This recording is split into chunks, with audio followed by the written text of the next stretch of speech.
Hey everyone, I'm Chris, and this is Cue the Credits. Welcome back to Cue the Credits. In today's episode, we are going on another adventure, and this time it is just down the road. It is on home turf, and it is to Flatpack Festival 2026. Flatpack Festival is located in and around Birmingham in the West Midlands, and it is now in its 20th year. Throughout 9 days, taking place in over 15 venues across the city and the wider area, Flatpack lights up screens, gets your feet tapping, and honestly, it's not just a film festival. It is a showcase of all things art, whether that be installations, whether that be premieres, whether that be competitions, whether that be activities, live music sets. Flatpack is a little bit of everything, and I have to give a massive thank you to everyone at Flatpack for letting me come out and cover the event. It was such an enjoyable time, and I got to meet so many people from all various walks of life. So let's break down the festival then. For the first couple of days, you're going to have me talking, and then we will cut back to past Chris, and I'm going to vlog you through the rest of the festival. Sound good? I thought so. So this year, Flatpack Festival ran from the 8th of May to the 16th of May. And the launch night started with something really, really special. Right here. See that little bowler hat? Does it look familiar? It should do. That's Charlie Chaplin's bowler hat. It was the UK premiere of Chaplin, Spirit of the Tramp, a new feature documentary directed by none other than Carmen Chaplin, the granddaughter of Charlie Chaplin. As you probably know, I'm a massive Chaplin fan, so this was already a great opening night until that Friday afternoon when, guys, something really, really exciting happened. I was able to sit down with Carmen Chaplin herself, talk about the new documentary, talk about her grandfather's legacy. Just wow. Yeah. So here's a little clip. What do you hope that younger audiences take away from this? Obviously, you noted that you showed your daughter your grandfather's films, but from your documentary specifically, what do you hope that younger audiences take away? Well, from very young audiences, that they would go and see Charlie's films, that they'd want to see Charlie's films. And then for other audiences, I also think it made me really think how important it is to ask, if you still have your grandparents, to ask them about their life and to go, because you assume that your parents started to exist when you were born and you understand them from that point perspective.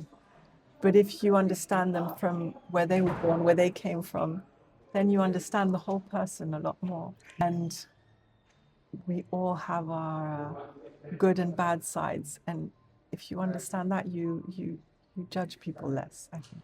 No, absolutely. That's such a lovely, lovely answer. The full episode of A Conversation With will be coming out in June. So from there, headed to the Odeon Lux in Broadway Plaza. This massive screen, and I must say, some very, very comfy recliner chairs. Everyone coming into the film was greeted by the Flatpack team, was given these little wonderful guides, which are, let's just take note, just a fabulous bit of, look at that.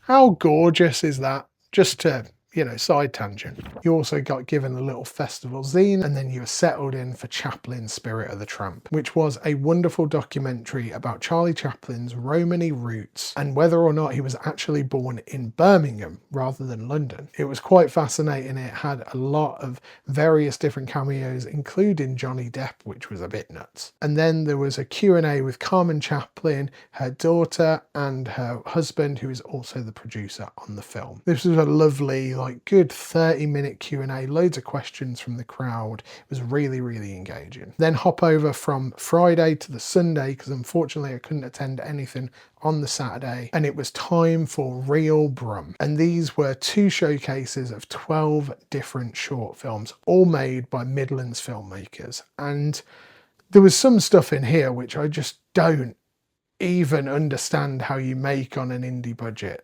It was absolutely incredible. And also so much showcase of the local area and just everything Birmingham, which, as a side tangent, Birmingham is really bad at marketing itself. We are kind of the butt of the joke from anyone in the north or anyone in the south. So having this festival which is so unequivocally Brummy and showing its love for everything Midlands just fills my heart with so much joy, because it's just not something you see from Birmingham or the Black Country or any other wider areas around the Midlands. These films were followed up by the Real Brum Awards, where those 12 short films were actually up for awards, and the top prize was £200, which is great for an indie filmmaker. And I actually got to sit down with the second place winner, Leo Wright, who was showcasing his animated short, The Big Bad Wolf. So here's a little clip from that, and it's Leo talking about the top Black Country attractions. What is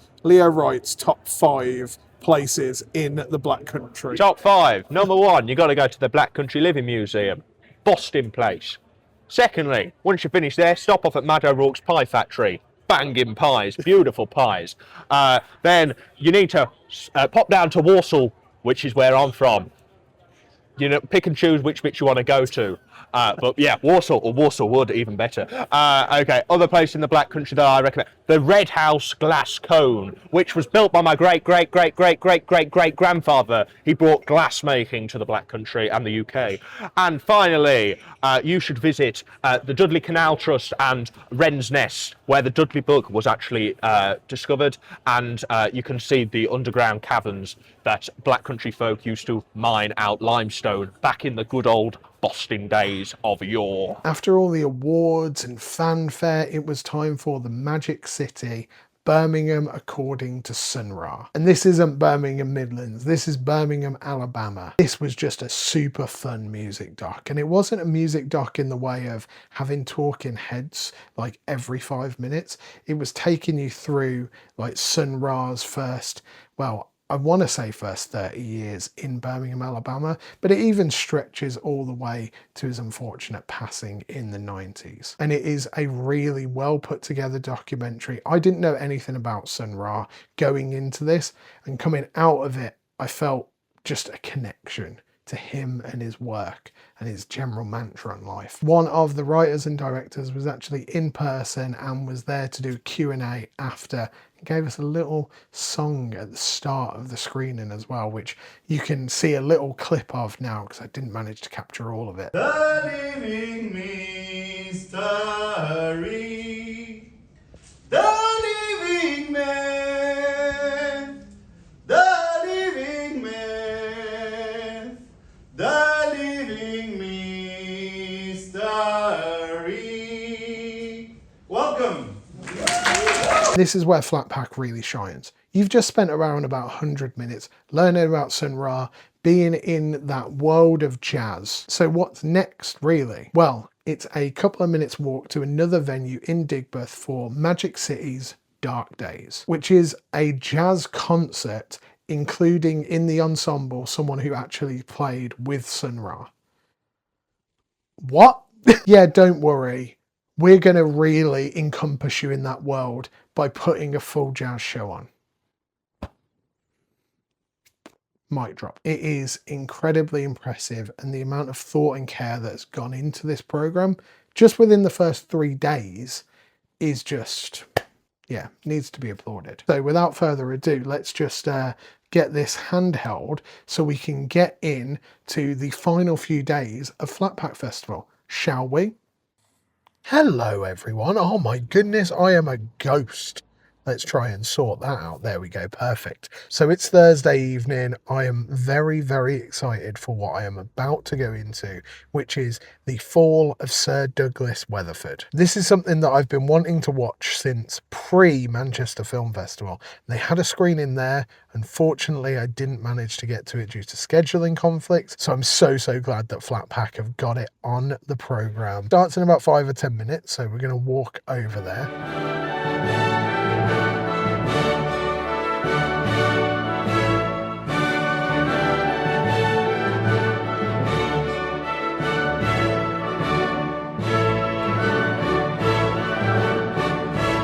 The screening is in partnership with the University of Birmingham and Rural Media. Without your support, this wouldn't have happened. Christina's research at the University of Birmingham is all about mental health on screen and in literature. So as you can see now, It is a little bit darker. I've just got out of the Fall of Sir Douglas Weatherford and the discussion, which went on for way longer than expected, but I am now here at Secret Space for the Optical Sounds Night. So this is the entrance. We can see we've got the little Flatpack sign out there. I am a little bit late, so hopefully I can still get in.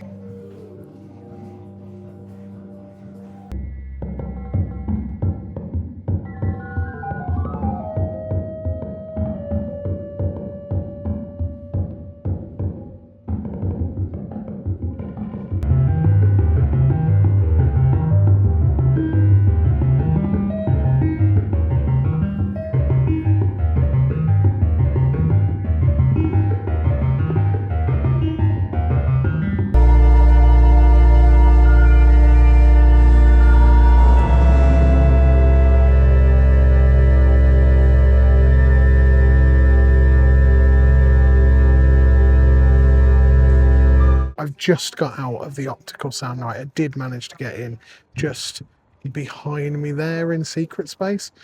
What a fabulous little venue. Let's talk about Thursday first. The Fall of Sir Douglas Weatherford. That was at the Mockingbird Cinema, and it was a really interesting film. It's positioned as a dark comedy about mental health, about a film production pushing into a smaller Scottish town, and personally, the mental health or the men's mental health angle didn't really hit with me. There was a lot of things that were going on and it did feel really subdued. And also it wasn't really a dark comedy. I'd say it's more of a dramedy, but there wasn't really that many dark comedy elements. With all that being said though, it was still a really, really good film. After that, there was a discussion in the Nest, which is the little bar on the side of the Mockingbird, and it was hosted by University of Birmingham and also Rural Media. They put on drinks and food, which was really nice touch, and some really nice M&S food. And what I thought was going to be a relatively short-ish discussion turned into hours of talk about men's mental health, the effect of mental health in cinema, and just going into more of the film. It was a fascinating little chat. And I'm not talking that this was from people in the industry. There was a couple of people from Rural Media and one person from University of Birmingham. And then the rest were just general public. The rest were people who just watched the film. It was really, really good and quite enlightening to see. Then, of course, rushed over here to the Optical Sound Night where I just watched Gamma Panorama. What an experience. That was an absolutely incredible. I'm kind of gutted that I missed the first performance that was Moth Wasp, but wow, Gamma just did a spectacular job. It was like a sound bath on steroids, kind of, I guess. A really fascinating thing. You went into the room, it was pitch black, and there's just a projector, and it's showing what an artist is doing. And then obviously with Gamma playing the various different like techno sounds, I guess you could call it techno, electronic. It's just, yeah, phenomenal. Brilliant Thursday night. Now I'm going to head home. But I'm so ready for tomorrow, and there's another Optical Sound Night tomorrow, which I didn't have scheduled, which I am going to go to because just lovely. And it's back here, so hopefully you will see the festival hub in about 2 minutes. We are here on Friday, and as you can see, I've got sun in my face. It's a little bit chilly, but actually I hope it's going to be a good evening because there's some exciting things coming. Unfortunately, what I thought last night was going to be a thing, going to another optical sounds thing, didn't really pan out. The day job turned into the day job, and I have now turned up at Doctor Who, the movie. Now, this is the 1996 Fox produced, like, old school Doctor Who film. I don't really know anything about it. I'm not a massive Doctor Who fan, but I'm quite excited for it, and it's kind of the only thing that I could get to. It's at the MAC in Birmingham. It's the Midlands Art Centre.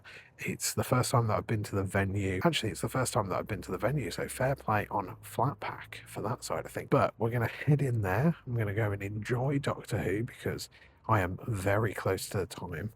And then, yeah, you will see the next bit in there. Well, probably after this, actually. See ya.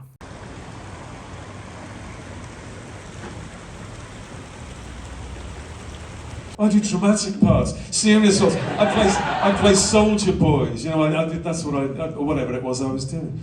He said, "No, it's you." And me and my brothers had been on the TV The only time I got 3 brothers, all actors, and we're kind of about the same age. I've just got out of Doctor Who the movie, had to switch to the phone camera, and it was such a movie, like such a movie.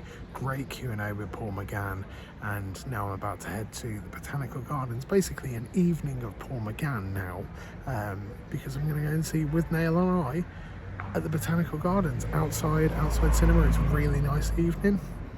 I am ready. And after a short 10-minute car ride, we're at the Botanical Gardens, which, as you can see behind me, is the entrance. So really, really excited to get in, show you guys the Botanical Gardens, and go for this outdoor cinema. As you can see, the sun is setting and the film doesn't start until the sunset, so that's quite exciting. It's just a cute little thing. Nearly forgot the blanket. So this is for With Nail and I. I've never seen it, so yeah, I'm quite excited. Here we go. It can't be true. I mean, guys, just look at this. Like, what a setting for a film.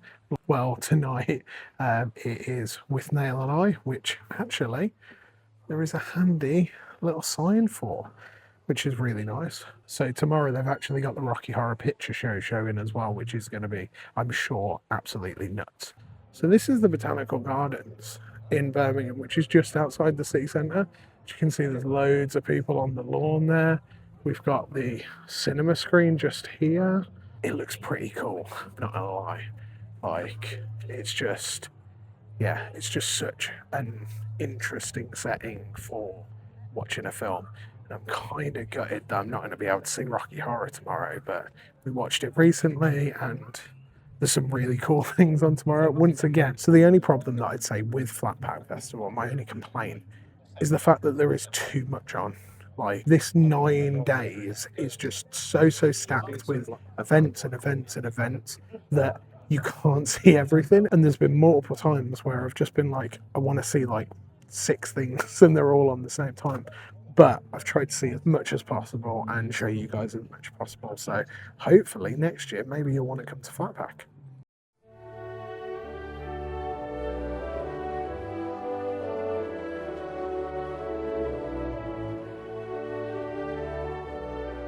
As you just saw there is Medicine Bakery, who also have a Medicine Barbecue. They're a local, like, artisan bakery within the Midlands. Really, really good stuff. Kind of gutted that they don't have any of their sweet treats, but they've got like massive burgers and stuff like that. And then we've also got Maple and Ash, which are doing Neapolitan pizzas. Maybe I'll just have to kind of get one of each for you, because I feel like it's my job to show you what is available, right?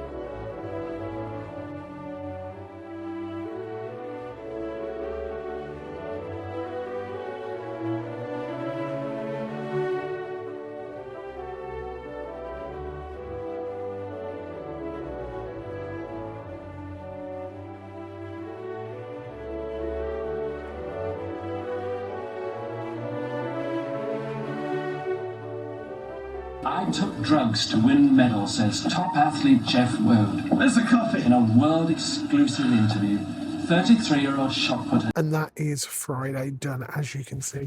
Had to go and get another jacket, had to go and get a different hat. It has gone quite chilly at the Botanical Gardens, but With Nail and I, what a film. Absolutely stunning evening with some wonderful food from Smoke and Ash and Medicine Barbecue, and the film was great. Obviously you've seen clips and it is pretty chilly now, so I'm going to leave you there for the end of Friday, but it's been a spectacular like evening. It's been from like 5:45 till after 11 p.m. Just a great second to last day Flatpack. I'm really excited for Saturday because we've got loads of stuff, loads of like very Midlands based things as well, so it's going to be a really, really fun day, and I will see you when I'm looking a bit more awake in the morning. Good afternoon everybody, and as you can see I'm wearing warmer clothes today because it is a little bit chilly in Birmingham, but I'm back You can probably hear like the tranquil water sounds of the river. I'm back at the Mac again for the General at 100, and this has also got a live score with it as well, which is going to be just great.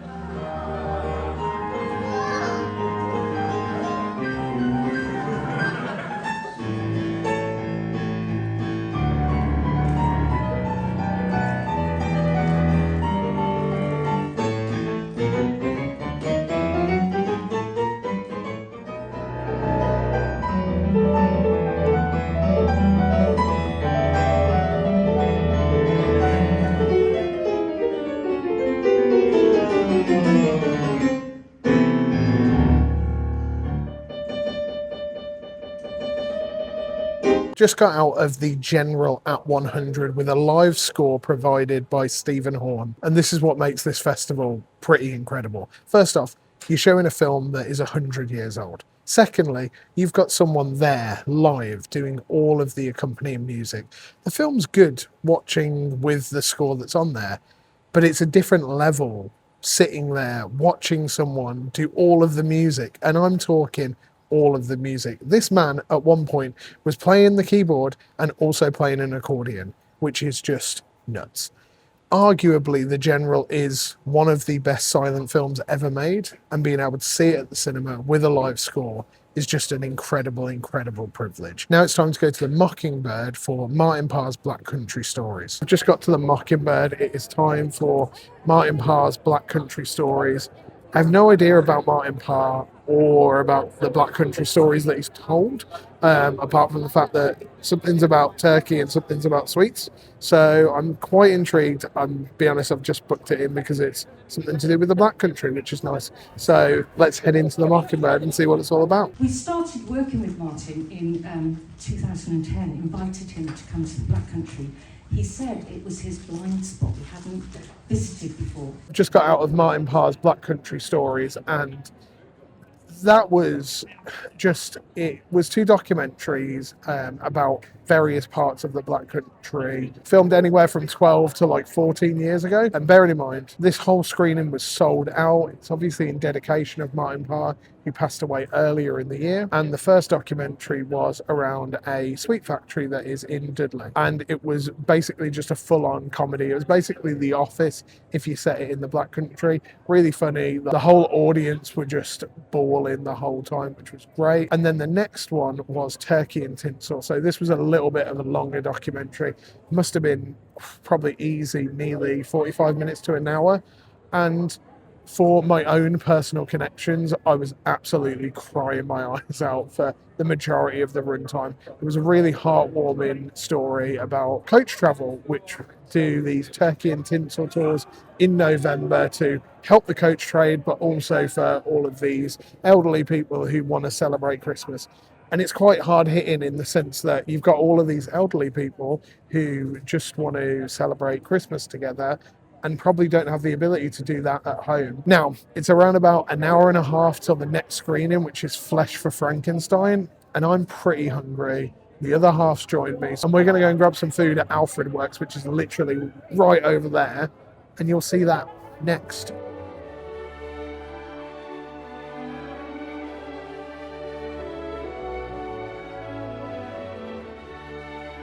I am stuffed, had some wonderful Mexican food. Now we're heading over to Secret Space, which is the bit with the festival hub, and ready to see Flesh for Frankenstein in 3D with a live score. We're in the room for Flesh for Frankenstein. It's getting very Frankenstein-y, and we've got 3D glasses, so let's experience this. I don't know, guys, I think this might be a vibe. Okay, so just got out of Flesh for Frankenstein. It's not gone dark yet. I feel like when you come out of a horror film, it probably should be dark, but we've got the nice little Digbeth lights going on there. The movie, I'm avoiding talking about it. It was so weird. It kind of felt a bit soft-core-y. It's the only way I can say it without, YouTube putting a strike on me or something. But yeah, the 3D was old school, red and blue 3D. very interesting. The live score was also really good, but it was quite loud, so it did drown out quite a bit of the dialogue. But also, the dialogue was, it was just a weird film. Going to Pop-Up Puppet Theatre now, back at the Mockingbird now, have a little beverage because it's a little bit of time until the technically final event, which is the Pop-Up Puppet Theatre, and it's a production of Jaws. So I thought I'd take this time to talk you through my final thoughts, what I thought of Flatpack Festival 2026. Would I recommend it? Should you attend? And is it worth your hard-earned money? So, top line, should you go to Flatpack Festival, 2027? Absolutely. As I've touched on a little bit throughout these videos, Flatpack is just such a wonderful breadth of various different types of cinema and art, and it opens your eyes to various different mediums, especially in film, that maybe you wouldn't interact. For example, seeing a 100-year-old silent film with a live score for less than the price of a normal cinema ticket. What I've just gone and watched, Flesh for Frankenstein in 3D with live artists playing like little glasses with various types of liquid and all the weird and wonderful instruments. Then you've got, like last night, seeing With Nail and I at the Birmingham Botanical Garden. Flatpack has such a wide variety that it's definitely worth you taking the time, coming and checking out the program, whether you just go and buy a single event or you can get their flat pass. But one thing I want to talk about, something that Flatpack does, and it is a wonderful, wonderful thing, is their solidarity ticket. As Flatpack is a registered charity, they have a limited number of solidarity tickets available for each and every performance at the festival, and the cost is zero. These are for people who have a certain eligibility criteria, but their mantra is to be able to have the arts open to everyone, no matter your financial status, which I think is just brilliant. Cinema and the arts shouldn't be just for the privileged few. Cinema should be for everyone. So with all that being said, I've already said it, absolutely would recommend Flatpack Festival to anyone.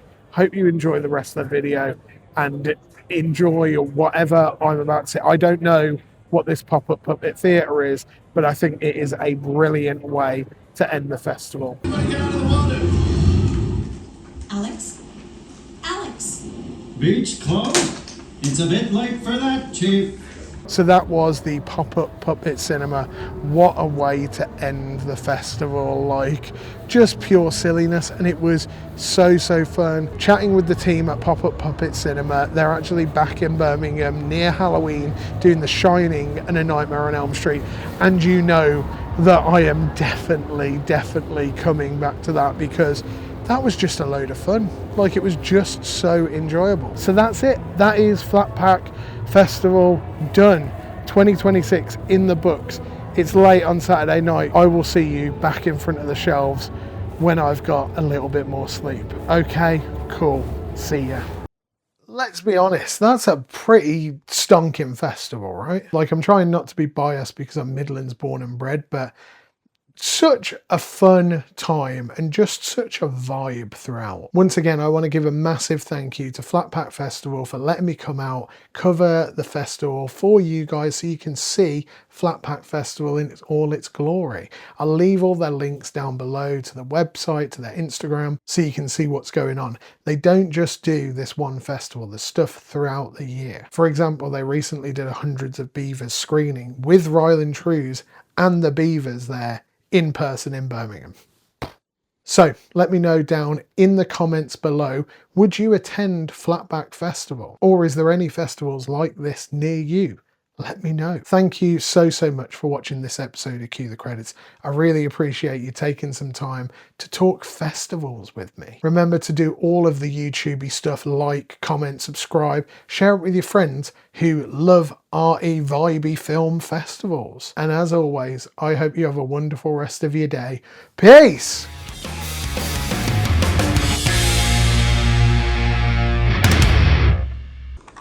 Hello! From the Flatpack Film Festival. I hope you had a better time